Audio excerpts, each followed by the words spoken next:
The late winter air was wet and chilly. Rain was falling. Jack sat on the front porch. He was taking notes on a book about grizzly bears. "There you are," said Annie, standing in the doorway. "Yep, here I am," said Jack, still writing.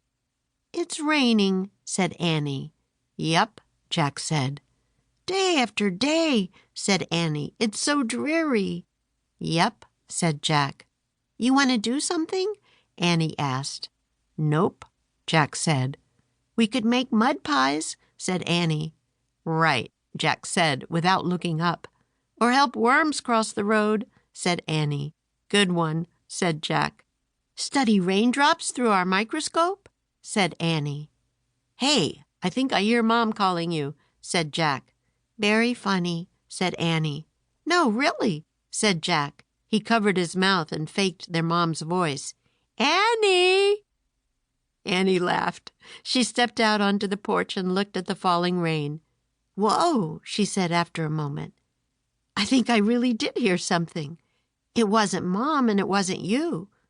Jack looked up. "You're kidding, right?" he said. "Nope, not kidding," said Annie. "It's calling us." "Oh, man, you were right the last time that happened," said Jack. He closed his notebook and stood up. "Okay, you win." "Yay!" said Annie. She disappeared inside the house. "Mom, Dad, Jack and I are going out for a walk." "Okay, but be back in 20 minutes for an early dinner," their mom called. "You'll need raincoats and boots," their dad shouted. A moment later, Annie came back with 2 pairs of rubber boots and 2 slick yellow raincoats. She and Jack pulled them on. Jack put his notebook and pencil in his pocket. He and Annie left the porch and ran across their soggy yard. They started up the sidewalk, splashing through big puddles. Cars swished past them in the rain. Soon Jack and Annie crossed the street and headed into the Frog Creek woods. Their boots squished over the wet ground. They made their way between the bare trees until they came to the tallest oak. "Yay, I heard right," Annie said. "Yup, you did," said Jack. The magic treehouse was back. It was tucked into the highest branches. Annie grabbed the rope ladder and started up. Jack followed her. The treehouse was damp inside. A small book was lying in the corner. Annie grabbed it. "It's a tourist guide," she said. "Cool, so where are we going?" asked Jack. "I hope it's warm and sunny." "Forget it," said Annie. She held up the book.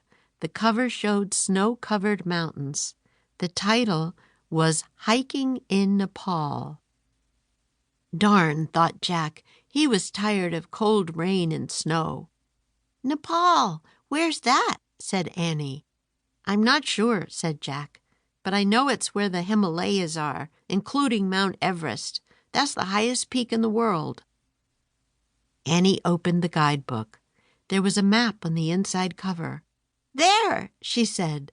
She pointed to the small country of Nepal, tucked between India and China. "We've been to that part of the world," said Jack. "I know," said Annie. "Remember the silk weaver in China and riding elephants in India? Now we can add hiking in Nepal to the list." "Right," said Jack. "Is there a note in the book?" Annie shook the guidebook. A folded slip of paper fell out. "Thank you, Morgan," Annie said. She picked up the paper and read a message from Morgan Le Fay. "Dear Jack and Annie, the gray ghost of the mountains, the phantom of snow, has a secret to tell you that very few know. Alone on the hillside, she hides in plain sight. Her wisdom speaks softly in shadows and light.